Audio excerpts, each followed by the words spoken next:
He sit in silence in the back of Sledge's car, trying not to wilt beneath the hostile stares of the raiders.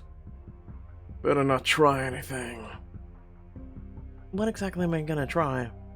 I'm here to make peace. If we want to survive, we can't keep attacking each other.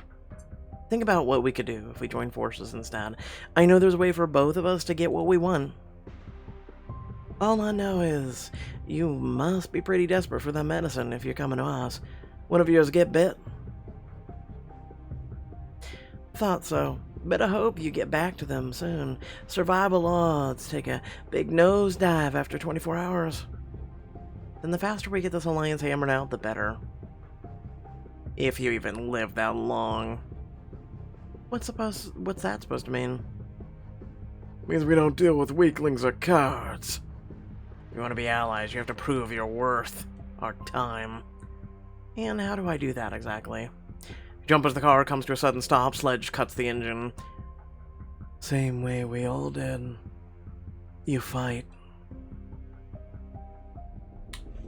Listen. I've been playing a lot of Dying Light 2. 70 plus hours. I'm ready for this. Let's go. Chapter 12, Prove Your Worth. You climb out of the car in front of a large warehouse covered in graffiti and surrounded by armored vehicles. Leave your weapons in the car, closed too. Wait just a damn minute. I came to you because I didn't want to fight. I thought we were going to talk about an alliance. Talk is pointless. People lie. People pretend and manipulate. But all that falls away when you're fighting for your life. But you've seen me fight for my life. I've seen you muddle through by relying on others to step in when you fail. In there, it'll be just you and your opponent. I need to see who you are without friends, without tricks. And without clothes, apparently. How do I know this fight will be fair? For what it's worth, your opponent's gonna be unarmed and mostly naked as well. I guess that's something. I don't know why you're bothering with us at all, Sledge. She's not one of us. Sledge silences him with a glare. Neither were you, Garrett. Well, at least try and live long enough to make it an entertaining show, yeah? Doubt we'll be so lucky. Listen, what happened to your eye there, big fella, okay? Mind if I take the other one? The three raiders head around the building and out of sight, leaving you alone with Sledge. So, who or what am I fighting? Not knowing is part of the test. You have to prove you can handle the unexpected. Not even a hint. Human, zombie, wild animal. All you need to know is that it's something that wants to kill you. Kill it first. A few more vehicles pull up to the building, and more raiders turn to leer or glare at you in the way in. Still a few minutes before they'll be ready for you inside. There's a thing or two I could teach you. Hang on, earlier today you tried to kill me, and now you're willing to help me. I'm getting some very mixed signals. Consider it a parting gift. This may be the last time we speak. What exactly are you offering me here? A warm-up. Some advice. Maybe. Just don't expect me to go easy on you. Diamond choice. Show me what you got. It looks like we'll get a fighter point out of it. Without another word, a Sledge leads you over to a garage. There's a lever flooding the area with light. Strip. Come on, buy me a drink first. Gives Sledge a cheeky wink and she stares at you stone-faced. I'm waiting. Alright, now a fan of foreplay. I can roll with it. You strip out of your armor, weapons, clothing, leaving them on a table on the side of the garage while Sledge shrugs out of her own clothing. What did you mean when you said I was going to prove myself the way you all did? Every raider must undergo this test to show us they can harden themselves and do whatever it takes to survive in this hellish world. Only the strong will live and get to call themselves raiders. So every raider I've met has gone through the same thing? They have to before they turn 20, if they want to stay in the pack and earn their name. Earn their name? So you're telling me your parents didn't name you Sledge when you were a baby? Sledge makes a noise that almost sounds like a laugh. No. I abandoned my old name at 13 when I passed my own trial. That young? Had you never fought before? Was it hard? Maybe I'll tell you sometime if you survive. Suddenly she shifts her stance, bending her knees, holding her hands up defensively in front of her. Come at me. I should let her come to me. Charge her. I mean, she says come at you, she's willing to help you, so let's go. You dart forward and throw a hook, but she easily blocks it with the back of her wrist and pops you in the chin. Ow! Rushing in gives your opponent time to prepare a counterattack. Unless you've got a good weapon, then let them make the first move, or strike before they have a chance to see you. The two of you begin to circle each other in the middle of the garage. You keep just out of her reach as you search for an opening. So, what happens if I don't pass the trial? You die. She looks even more serious than usual. All traces of amusement gone from her face. She had amusement in her face? Your blood runs cold, making you freeze up. Sledge takes the opportunity to rush you, slamming her shoulder into yours, knocking you off balance. Hey! This is training, girl. She grabs you from behind, holds you in a headlock. Rock-hard muscles pressed against your throat. Hesitation will get you killed. Her chest presses against your back. The soft skin, a distraction, contrast to the firm bicep, currently constricting your windpipe. Elbow. You slam your elbow in her abdomen, which is all hard muscle, and she hardly even flinches. Let go! Sledge suddenly releases you and nearly fall from the loss of support. You need to go for a vulnerable spot if you hope to escape. That's what I did. Not vulnerable enough. Sledge takes a step back and crosses her arms. I'll give you 2 pieces of advice, Faith. Most people will tell you to aim for the head. But if you can't get to that, go for the back of the neck. Right. What was the second thing? Kill whatever compassion you have left if you want to make it out of this. I'll take that to heart. I doubt that. If that's what kept you all alive this time, then it's worth giving it a try. I guess we'll find out whether or not I can actually do it. I'm assuming I make it through the night. I'll have to share your fighting tips with the rest of the colony. Do whatever you want. She grabs her clothes off the floor, pulls them back on, and then glances back at you as you clear your throat. Thanks for this. Don't mention it. She leads you back into the warehouse, and after taking a deep breath, you step into the dark interior. The door to the warehouse slams shut behind you, and you hear the bolt of a lock slide closed, trapping you inside. No going back now. You stumble into the dark, cavernous space, only to trip on something that clangs loudly as it skitters across the ground. What is this place? Then the stench of rotting flesh reaches your nose. Light suddenly floods the space, revealing a room filled with a maze of shelves stacked high with junk, and a half-decayed human bones litter across the floor. Oh, God. Yeah, it's their version of a graveyard. It's payback time, baby! What do you think, a minute? 45 seconds? Bet you a bottle of whiskey she won't last more than 30. 2 stories above, raiders line the metal catwalks. Looking down at you, space opens up among them as Sledge steps to the front. She raises her hand to signal everyone, or someone at the end of the catwalk. They pull a lever, and across the room you hear a heavy metal door creak open. Here it comes. The floor shakes with a deafening step as something huge enters the building. Debris clatter down the shelves as it moves closer, and you dart behind one for cover. You peek out from your hiding place, your heart freezing in your chest as you catch a glimpse of a hulking, inhuman creature, unlike anything you've ever seen before. Well, actually, I've seen something like that. Dying Light 2, seriously. Except one arm is bigger than the other and has rhubarb, like, sticking out of it, and if it touches you, you're dead. What the hell is that thing? It heaves a shelf into the wall, raining broken wood and metal across the warehouse as it thunders down the corridor in your direction. You look wildly around for a place it won't be able to spot you. Under the shelf, on the catwalk, in the debris. Under a shelf. You squeeze yourself beneath the bottom of one of the shelves, careful not to disturb any of the debris.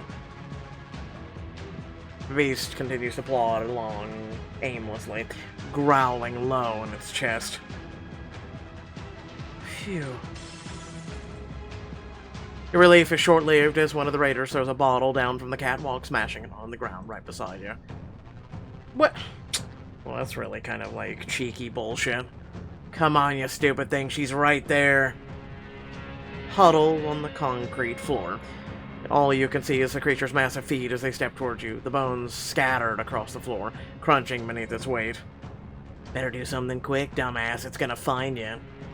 You turn your head only for a bone, still covered, half covered in flesh, depressed against your face, and you barely keep from gagging. You cover your mouth to muffle the noise as the zombie comes to halt beside your hiding place. Go for that thing's neck. Jesus.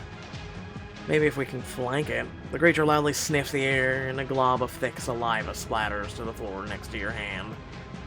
What do I do? What do I do? I should throw something to distract it. Grab a metal canister, toss it down the corridor, where it clatters loudly as it hits the ground. The creature charges after the object, barreling straight through one of the shelves.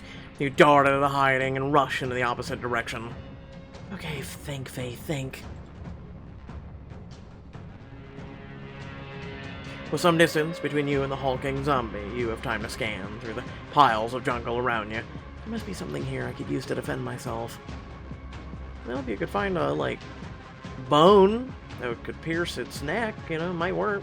Your eyes fall on a jagged metal weapon, its hefty blade lodged in the top of one of the shelves.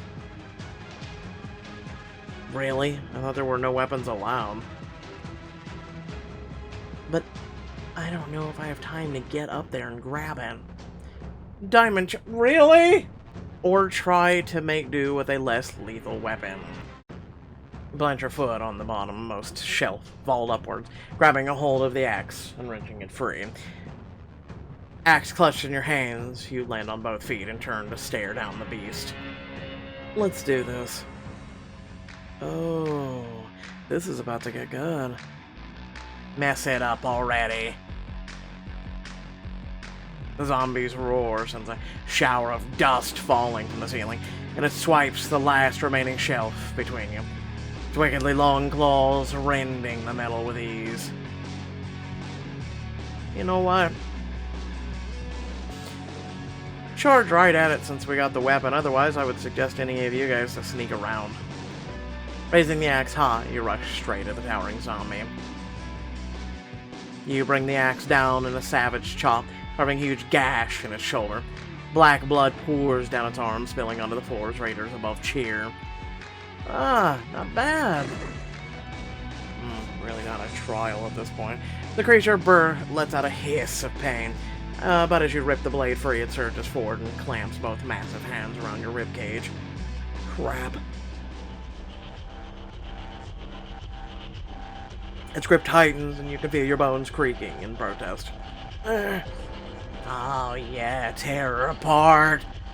Damn, over already. Not yet. The creature's pincers spread wide, rotten breath filling your nostrils. Its tongue swipes across your cheek, and you squeeze your eyes shut as it bellows right in your face. We don't get any actual noises from Pixelberry. That cost extra. It drags you closer to its jaws, its razor-sharp teeth nearing your skin as you search frantically for a way to escape. Attack its eyes. Most sensitive part. You shove the pointed end of your axe right into the creature's eye socket.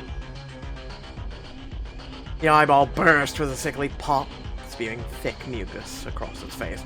It thrashes in pain, and the grip on you loosens, allowing you to slip free. Chop off a pincer, aim for the pustules, hit the back of its neck. Back of the neck if you don't have the weapon. Hefting your axe, you rush at the creature, swing right for its mouth. One of the insidious pinches splinters beneath your blade, cracking off at the base. The zombie wails in pain as blood pours out of the wound, and the pincer drops to the floor. Want me to take the other one, too? Staring down the hulking creature, you grit your teeth as it sinks low, ready to charge. Come get it, ugly.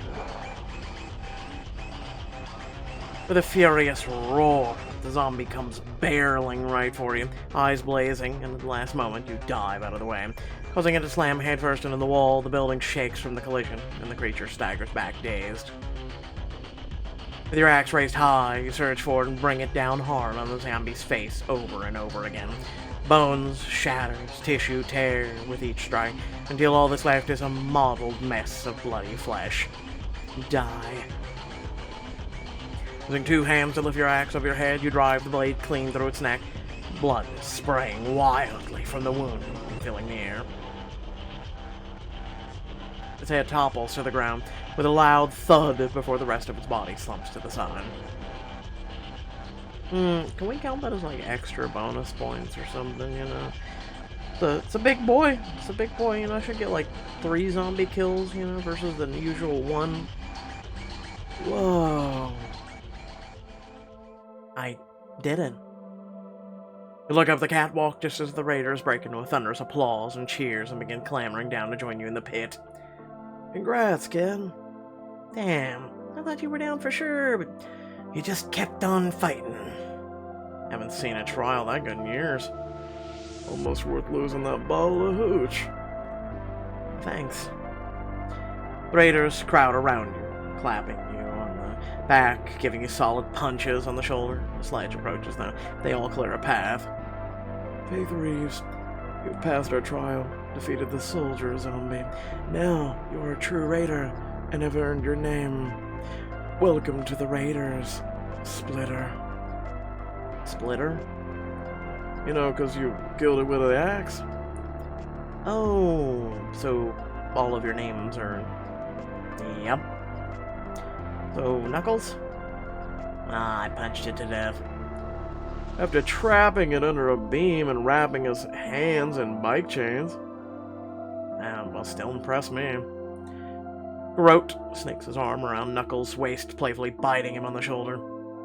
Whereas I actually used a weapon, you know, like a normal person.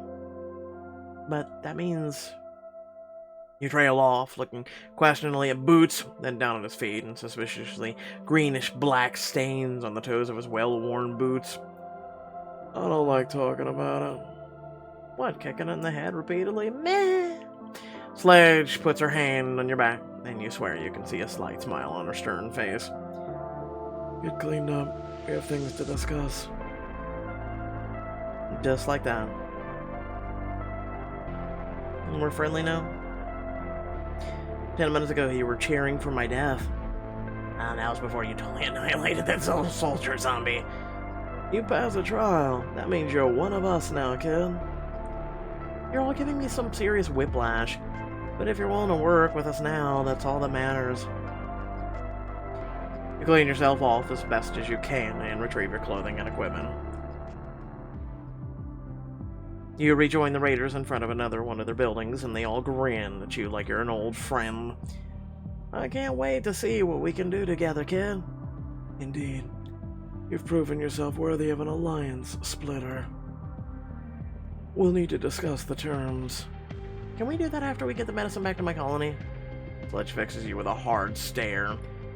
You seem to have missed the point of this exercise. I can't just abandon my friends. They're the whole reason I'm fighting. You should be fighting for yourself, for your own survival. The crowd around you falls silently, nervously looking between you and Sledge. Sledge, we can learn from each other. We clearly have some pretty different worldviews. You don't say. But that's a good thing. That's the whole point of an alliance. We can take what's useful from each other, leave behind what isn't. Sledge watches you for a moment longer, expression unreadable, and then she turns to Garrote. Grab some epinephrine. You got it, boss. Thank you. Why don't you come with us later? We've got all kinds of medicine in there. I'm sure there's something you could use. You do look like you get beat up pretty often. Boots cuffs Knuckles upside the head. Be nice. Diamond choice. Go with the Raiders. You follow the Raiders into a concrete building, down some stairs to a room cluttered with weapons, tools, and other useful items. Damn, where did you even get all this? The stuff we found over the years. Or stolen. How many times do I have to tell you? It's called liberating, or seizing, depending on if the owners are a-holes or not. Stealing sounds more fun. Seems like you've all known each other a long time. Oh yeah, Boots and I met Sledge forever ago. In fact, I dig through a pile of papers on the desk drawers and then triumphantly hold one up. Here, check this out. Wanted. How young was she? 17, maybe 18. She won't tell us her birthday. Groat, Knuckles, what about you two? How long have you been here? Sledge is already leader of the Raiders when I joined up. Knuckles has only been here a couple of years. He's the baby. Hey! Yeah, I can tell why. Also has flimsy arms. Need to toughen his ass up. Did you all end up with the Raiders? Boots and I grew up in the same colony. We took off as soon as we were old enough to survive on our own. Ran into some raiders not long after that, and Sledge was with them. Sledge and I almost killed each other that day. Been friends ever since. Boots and I passed our trials. The three of us worked our way up to the ranks. I killed the old leader. You what? He was a piece of crap, always taking the best food for himself and ordering us around. Me, I asked to join. Got tired of the lonely scavenger life. I was recruited, made such a big name for myself, Sledge thought I'd make a good addition. Yeah, okay. Knuckles ducks between the shelves and throws open a drawer after a drawer until he finds the one he's looking for. Alright, got the epinephrine, a little something extra for you, Splitter. Knuckles tosses you a small glass bottle full of blue liquid and a syringe. You carefully squint at the label. Panacea Labs. Oh no. A full bottle of morphine? You're kidding me.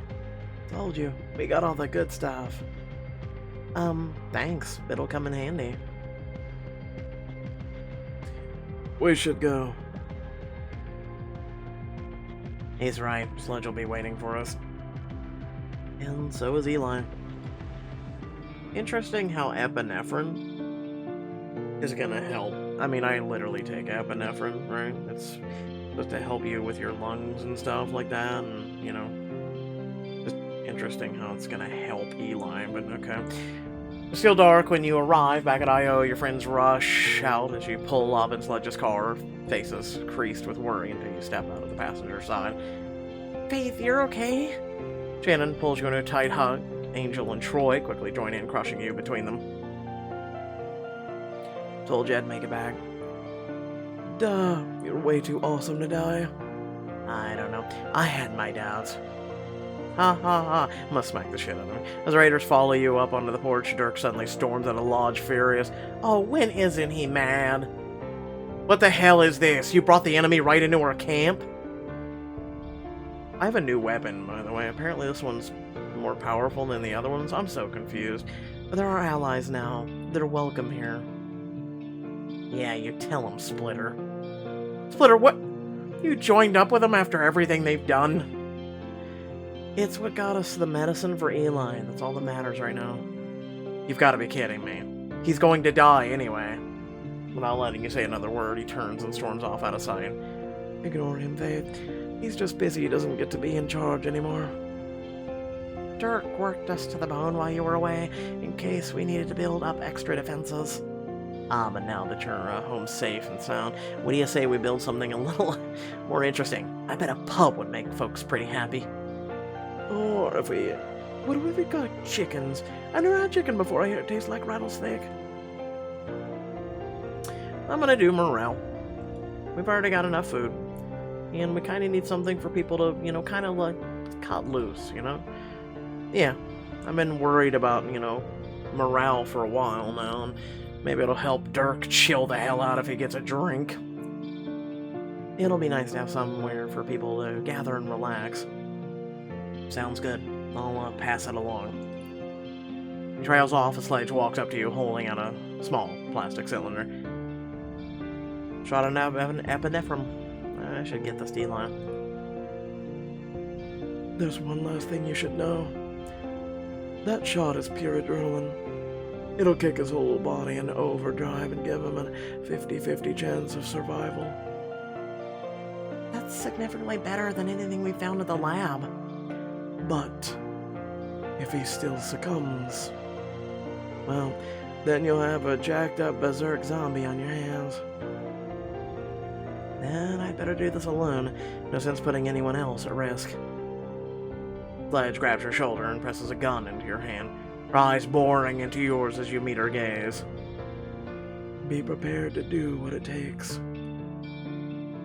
You swallow uneasily, but give her a nod before heading inside. In one of the lodge bedrooms, you find Eli lying down. His breath comes in heavy pants, and his forehead is drenched in sweat. Eli, hold on for me. We've got so much still waiting for us. Faith. Setting the handgun Sledge gave you down on the nightstand, you pop the cap off the injector. Here goes. You jab the needle in his thigh, right through his pants, and wait for a moment. Normally you jab it into your heart, but, you know, then another. Suddenly jolts straight up, eyes wide, pupils blown as he thrashes wildly, far stronger than you expected. Yeah, this is what happens with a pure shot of adrenaline. Oh no, has he already turned? Grab a hold of his wrist, trying to restrain him, but he fights back violently, fingernails digging into your skin. Eli, it's okay, it's just me. Spit foams at his mouth, and he drips down his chin as he struggles against you. You search his eyes for any sign of recognition, and find none. In the corner of your eye, you spot your gun, just within reach, and you look from it to Eli.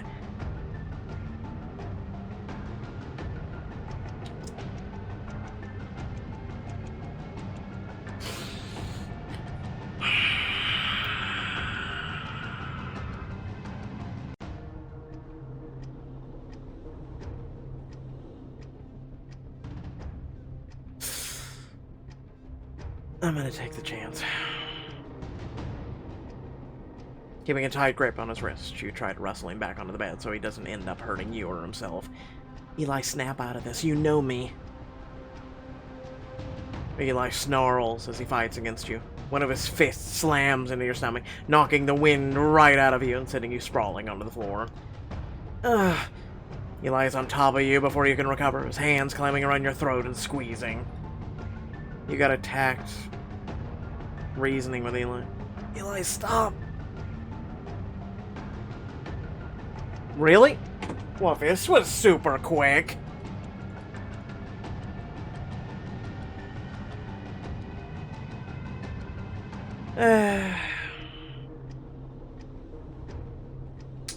Morale is still, like, tied for bottom, but I digress.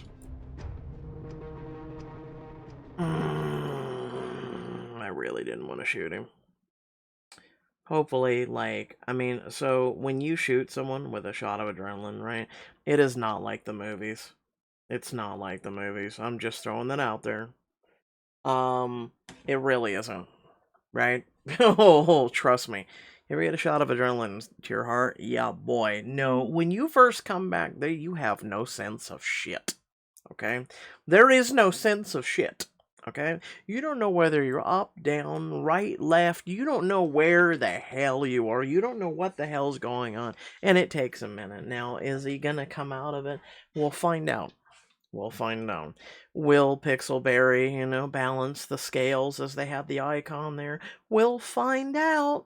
But I have faith in Eli. Like, he's a very strong fighter. I have faith in him. It's been less than 24 hours. I want to believe in him, right? If someone says 50-50 chance, right? You go with the 50-50 chance, you know what I'm saying? But, hey, you know what you should do? You should hit that like button. You should also smash that subscribe button, make sure that you are. And, hey, if you want to receive notifications for content that I do, hit that little bell icon so you receive notifications of when I upload content. But without further ado, I love you, beautiful faces. Thanks for tuning in. Let me know what you think. And yeah, I'll catch you all next time. Peace out.